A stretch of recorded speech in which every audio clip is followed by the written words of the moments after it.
What about Mr. Bean now? Have you drawn a line under him? No more Mr. Bean? I doubt that he will reappear, but you never know. You must never. The people have spoken. Yeah, quite. So you must never say never. But there does come a point when you feel as though you've done most of what you want to do with him. So. And because it's not based on language, because it's so physical, Mr. Bean, presumably it's popular everywhere. Yeah, it is. It has what we might call a global outreach. So, are holidays a misery? Can you go anywhere? Well, yeah, I can't go to many places where you're not recognised. And it's the thing I find most tricky is when people don't recognise you particularly, but half recognise you. You know, it's that strange thing where they go. And of course that means they stare. They stare a lot, and they just look. You're sort of feeling, I wish that person wouldn't stare at me. So I'd rather just hold up a flag saying yes, yes, it's me. A few years ago, there was I was in a Land Rover parts department near Peterborough, the kind of place you find me on most Saturdays.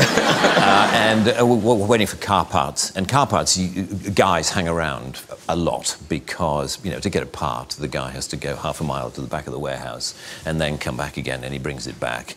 And he says, this is a left-hand one. Oh, you wanted a right-hand one? Sorry, I'll go. And back he goes, and it takes forever. Anyway, I was standing around with a group of guys, and I could see this guy doing that. And he came up to me after a while, and he said, "Excuse me, has anyone ever told you that you're the absolute spitting image of that Mr. Bean?"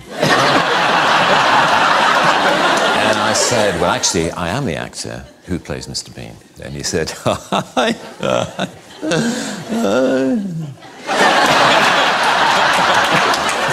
"I bet you wish you were."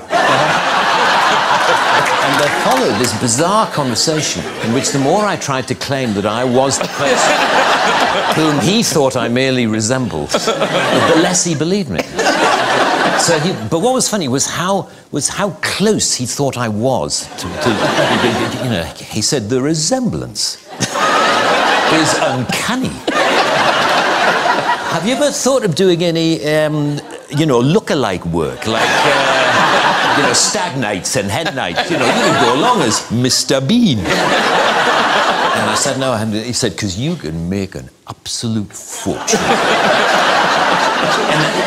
And I could tell after a while I had to bring the conversation to a close because clearly not only was he not believing me, but he was getting quite annoyed that I was pursuing this line of "I am Rowan Atkinson" and clearly he thought I was this total arse. Just because I happen to look a bit like Mr. Bean, goes around the country actually claiming to be Mr. Bean. What a twat.